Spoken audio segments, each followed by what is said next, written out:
In a library of over 1,000 games and thousands of games released since the PlayStation 1's heyday in the 90s, it's absolutely understandable how some of these slip through the cracks. But hey, no more.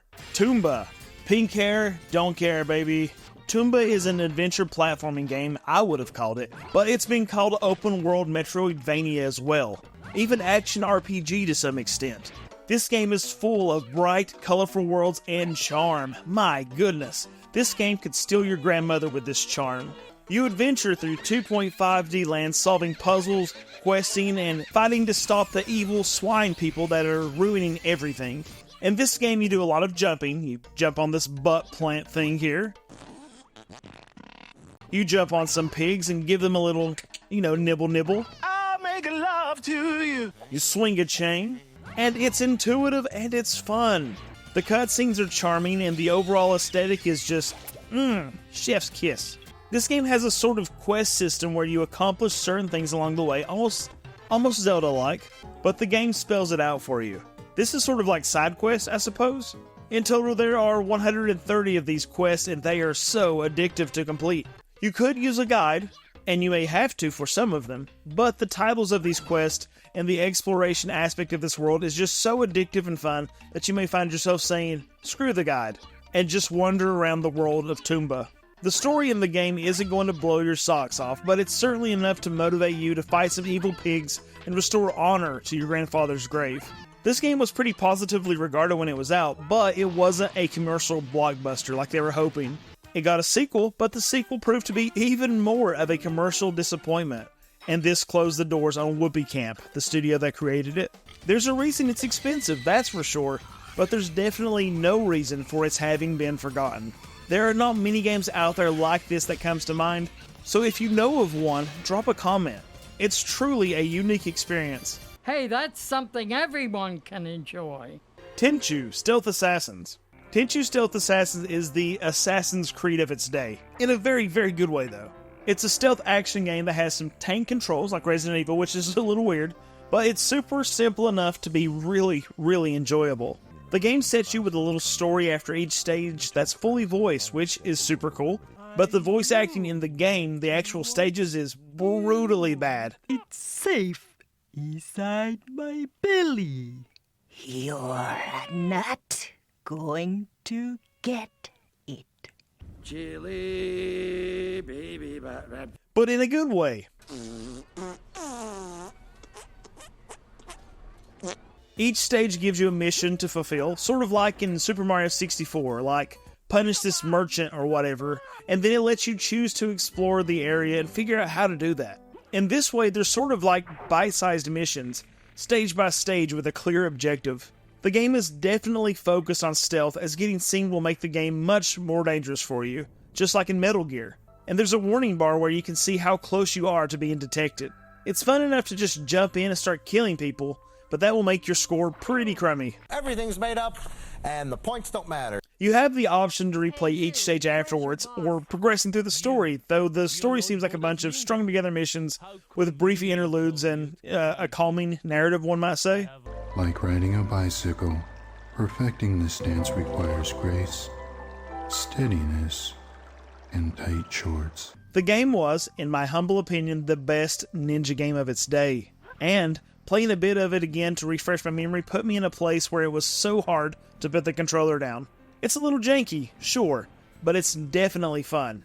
Even in a world where stealth games have gotten so incredibly good, I still recommend this one for its campiness and simplicity. Go ninja, go ninja, go. Fox Hunt. This full-motion video game was intended to be different from the others, and I have to admit that it is, to some extent.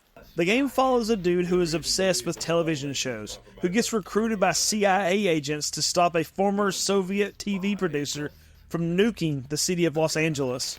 What sets Fox Hunt apart is the quality of the videos, the humor, and the snappy gameplay style.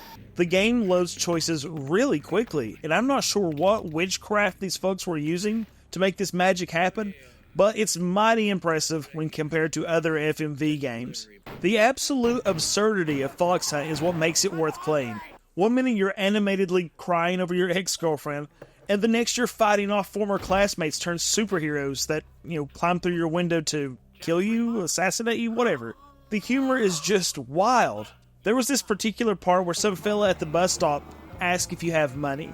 You tell him no automatically, and his response is his concern about how you'll ride the bus without money. He then proceeds to give Jack, the main character here, money so that he can ride the bus. What is going on here? It's just so off the wall, but it's hilarious.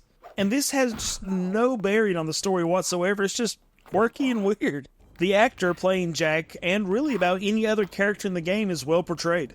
You're probably thinking I'm stupid because it's weird, but it's really, they do a good job. Jack's character feels like a mix between James Bond, Jim Carrey, and maybe Dave Gould of, the guy that voiced Gex. Time to teach someone some manners. Either way, should you get an opportunity to mess around with this game, I'd highly encourage it. It's one of the better live-action F&B games I've ever seen, and it is pure 90s nostalgia.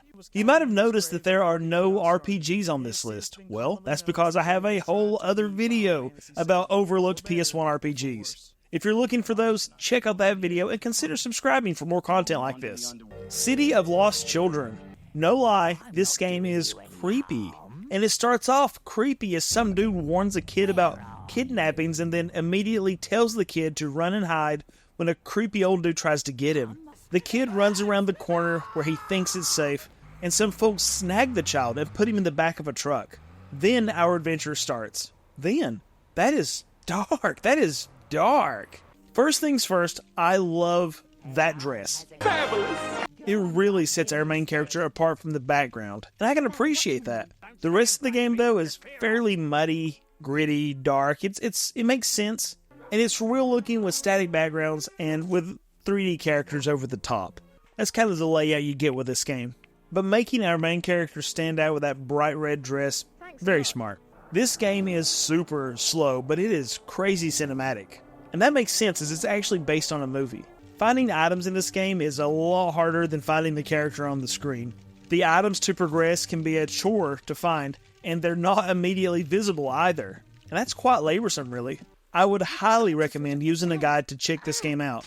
Honestly, it's not a terribly fun game, but it's certainly an interesting look in a film-to-game adaptation.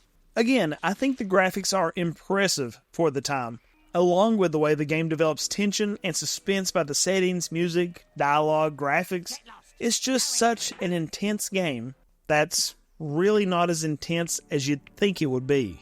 It all adds up to kind of a mess, but again, it's worth an investigation. The tension in the game is more of a looming sort of tension than anything, but hey, that's the stuff that lasts. I won't ruin the story, obviously, but I will say that the game is incredibly short if you're using a guide. Unless you're a super fan of this French movie or point and clicks, I definitely wouldn't bother purchasing this game due to its rarity and price. But it's totally worth taking a look through emulation or YouTube videos to see what it's all about. The point and click aspect of this game is what drew me to it in the first place, and I have no regrets. Silent Bomber. Where has this been all my life? This game was mentioned by someone in the comments of my previous video, and I'm super glad that I checked it out. Silent Bomber puts you in the shoes of Juta, I suppose, a war criminal who is now emotionless, which is fair given his voice acting compared to other pretty solid voice acting in the game. Each time I went into battle, another piece of my soul died. He, and by extension you, have to place bombs to blow up targets and machines around the ship. Your sole purpose is to destroy the ship because it can destroy your allies. You find yourself running and jumping around a top-down map and using different types of bombs to destroy things on the ship. You place the bombs and then you detonate them with another button. Now this sounds super simple, but it's actually quite strategic.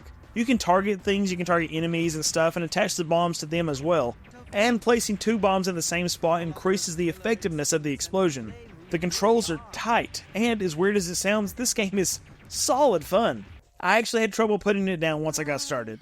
I guess, too, it reeks of that PS1 charm with fully polygonal worlds and characters that look rough now, but have that certain charm that came with early 3D games. I guess it's whatever you call that Frogun style, like whatever the style that is that the newer game Frogun used. Froggen, whatever. The boss battles are crazy fun, and it's definitely difficult enough to keep you challenged, but not frustrated.